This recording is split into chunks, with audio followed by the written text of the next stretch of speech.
Faktom je, že ide o mimoriadne úspešný projekt, na ktorý som ako predseda vlády a predseda Smeru osobitne hrdý.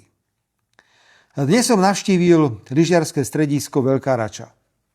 Hovoril som aj s vedením Strednej odbornej školy remesiel z Považskej Bystrice, s jej študentmi, ako aj so žiakmi základnej školy z Ošťadnice.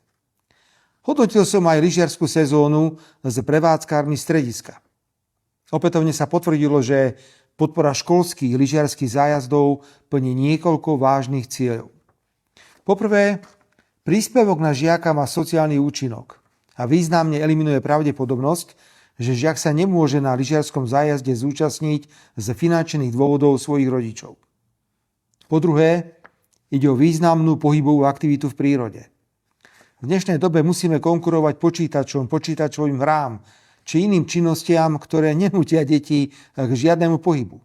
A lyžovačka takouto konkurenciou je.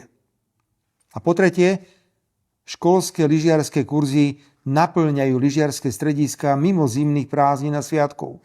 Majú veľký ekonomický význam pre strediská, hotely či penzióny.